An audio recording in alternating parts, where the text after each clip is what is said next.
it shouldn't actually be necessary to place Egypt back in Africa, and yet that's geographically or otherwise. However, the fact that in doing so it's labelled African-centred or Afrocentric demonstrates clearly that ancient Egyptian culture has in many respects become decontextualised. And I say that both as a discipline in how we study it and how we teach it, and also in the way that it's currently presented in schools and perhaps more influentially in the media.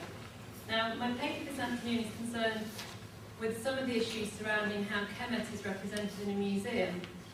And it's also going to include a summary of various studies that I've undertaken, which explores people's attitudes in Britain to placing Egypt back in its African context. Now, I'd like to begin by explaining that as somebody who initially trained as a classicist, so that's ancient Greek language, classical archaeology, and then switching over to Greek and Roman Egypt, I've always seen the ancient Egyptians as black Africans, and I use that term deliberately, and I'll come back to it later.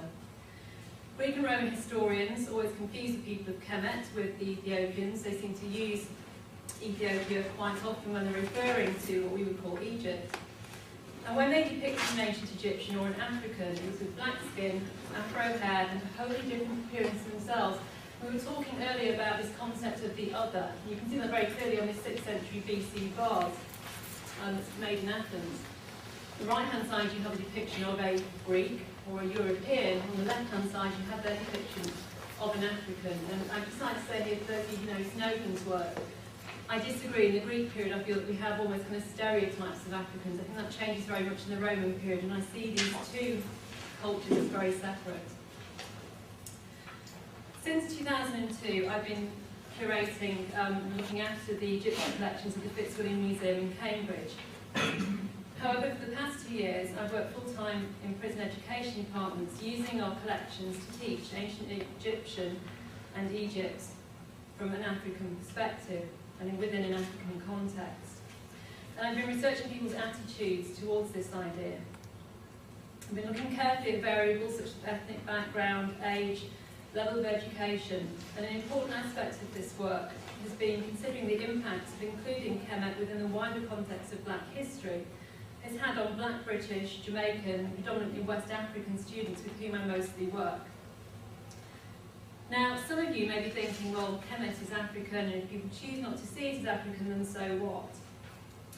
I take the view that the role of museums should be to act as agents of change, which should challenge people's perspectives and people's opinions, and often stereotypes of cultures with which they have no personal connection. In short, it shouldn't only be people who have a direct connection to Africa or an African heritage who view Egypt as Kemet. I also feel that it's important to acknowledge that Kemet has an important place in contemporary black culture and identity, which is recognised far less here in the UK than it is in the States. During the past 2 years, I've also studied criminology, and I have to say that moving into the social sciences has had a really big impact on how I interpret and look at my core subject area. It's amazing how differently you approach a subject and a research project when you know that the people that you're working with and who you're actually studying, who are participating in your research, are going to read the results. You're very, very careful not to misrepresent them. I've also noticed that disclosing our identity, backgrounds and experiences and how they might impact on our interpretation of cultures, both past and present, isn't standard practice within the field of Egyptology. And yet in the social sciences it's absolutely crucial that you include this information and acknowledge how it might impact and also how it might change your opinion on the results of your research. Now, I said I use the term black African deliberately and with careful thought, and it's here where you start to find a divide. If you ask people were the ancient Egyptians African, the majority will probably say yes, on account of the country's geographical location. However, if you ask in a modern context were the ancient Egyptians black, you'll get a very different response. Now, I apologise to anybody who's present and who is of African descent who does not wish to be associated with the racialised term black, and that includes, out of 1,000 people that I saw over the last 2 years, maybe 30 to 40%. But I'm using it in its modern term here, and also important because it's a question that's asked an awful lot by my students.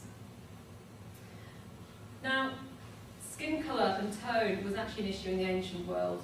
We know that because we can see it from depictions and paintings. And the very fact that on wall paintings in Egypt, people of Kemet, they depict themselves very differently with lots of different skin colours, different types of hair, because they are Africans. And that's remarkable in that if you compare it to this, which is like a stereotype of a generic African, remember they're not actually deciding whether this is an Ethiopian or an Egyptian, it could be either. We see quite a marked contrast. We also get terms by the Greek and Roman historians used for black in describing African people as well.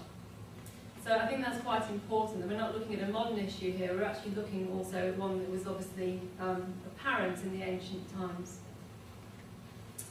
Now, in 2008, I was asked to work on a computer-generated image of Cleopatra for a television documentary, and I agreed to do this only if the producers, Atlantic Productions, would show the Queen as part African. Now, I'm not the first person to suggest that Cleopatra VII was part African, and I'm not the only person to hold the view that Cleopatra's mother and paternal grandmother were Egyptians, and so Africans. If you express this belief verbally, or in written form, then most people won't respond, apart from perhaps saying, well, I thought she was a Greek. But the minute you reconstruct this and so show something visual, then you get quite a dramatic, and in some cases quite a peculiar response to the work. It's really interesting. We used a statue of Cleopatra on the left-hand side, and the people who were doing the imagery, almost immediately they've narrowed her nose and actually made her look far more European than she is on the statue. The statue actually has quite a broad nose. So it took quite a lot of phone calls, and I didn't work with them directly, and sort of sending sketches off that various people had done and measuring proportions until we actually got something that was even similar to the statue and what we were aiming for. And the reason they did this was they were using an image on a coin that you can see on the bottom left, rather than the actual statue itself. So that was quite interesting, and you can see how the proportions and the face shape actually changed over a period of about a month in terms of sort of sending backwards and forwards different proportions and also different images and measurements from the original statue. Now, on December the 16th, 2008, the Daily Mail ran an article showing a paler version of the image that you see here, and I'd actually asked the company to make her darker skinned. The piece provoked 229 comments on its web blog, which is actually far more than any other article that day. What provoked the response was this reconstruction showing the Queen with dark skin and braided hair. Now I had a look at the, you can actually see all of them, they're still online on the Daily Mail website. But I've selected 4 here that people that were living in Britain, I don't know obviously where they were from originally, but they were people that were living in different parts of the UK. Most of the responses came from the States. Perhaps you won't be surprised to come here. This was one of quite common responses. Cleopatra was the Ptolemy family, a Greek family which practiced incest to keep the blood pure, so it's very impossible that she was mixed ethnicity. She didn't even speak Egyptian, well, according to the ancient sources she did. She would have looked nothing like that. I don't know how this person knows, but clearly they felt very strongly. We also got responses like this. The ancient Egyptians were, as any historian who has studied accounts at the time will tell you, clearly I haven't, white Caucasian Europeans. Cleopatra was white, possibly with some mixed features. And she wouldn't have been a black African as the picture tries to suggest. They get worse. I thought the Greek Macedonians that ran Egypt did not marry outside the ruling elite, so how is it possible that Cleopatra was of a mixed ethnicity? It's more likely her Greek blood is undiluted, and last time I looked, Greeks are Europeans. This attempt to Africanise Cleopatra is just more anti-Western, multicultural rubbish. The Greek, and that was exactly how they wrote it, that ruled Egypt, looked down on Egyptian culture and were keen to preserve their distinct Greek culture and protect their separateness. The Greeks rarely adopted Egyptian customs, and when they did, it was for political reasons, to make their rule more palatable.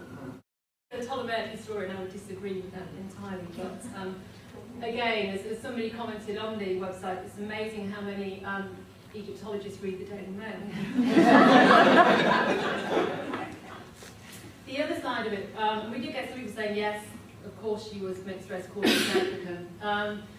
But this is quite interesting, and there were quite a lot of these comments. You know, why are people so caught up with colour? History is the issue here, not the colour of those who were reported in history. Achievements, mistake, knowledge, these are the things we should be asking, not what people may have looked like. What a waste of time, effort and money. It's about time people stop classifying themselves in terms of colour. Perhaps it is, but to many people, colour is actually, or it's an enforced part of their identity. And to actually deny that that is, I think, is quite naive. So, as I say, the majority of comments were like this. There were some more extreme versions coming from the States. If you want to, as I said, they're all still up there on the website.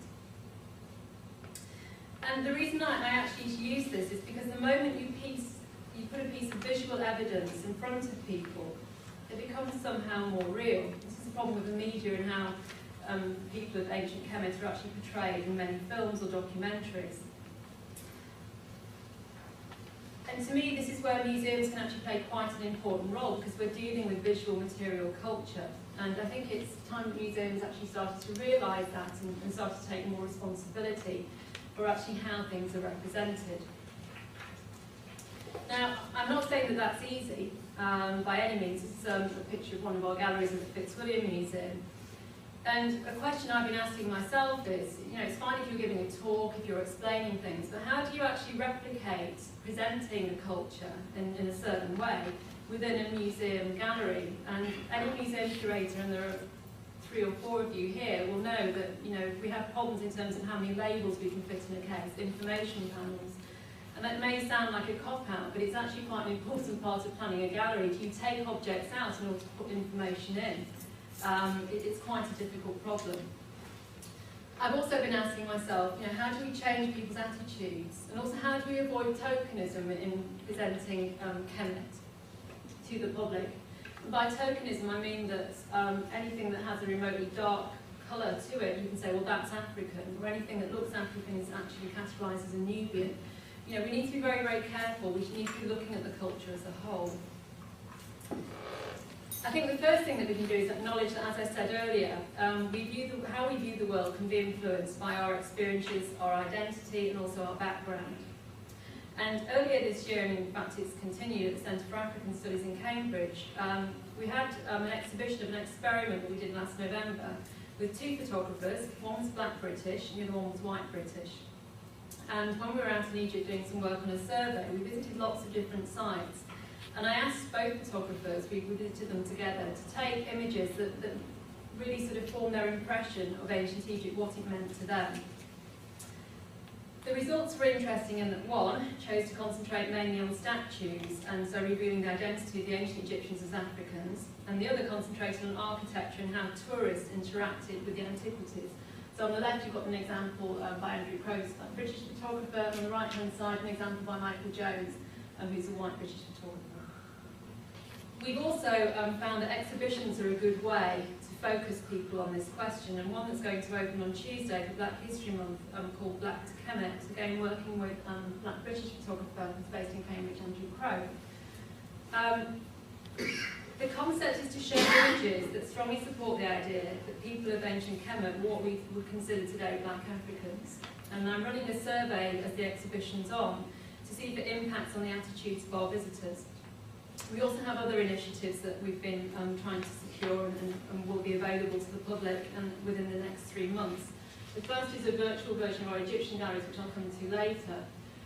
We also have on the website already 3 DVDs where we asked Egyptologists questions that were sent in by my students from prison and also by community groups. Quite difficult questions to do with race, and Shamaka was one of the speakers and answered questions on that. We produced a booklet for the courses that I'm teaching, looking at Egypt as part of Africa, and I'm pleased to say that we're in the process of getting a course accredited on African-centred Egyptology, graduate learners. And eventually, once I've managed to draw breath, because I've only been back at work for 2 weeks, the PowerPoint presentations that I'm using in the teaching will also be made available with notes for people.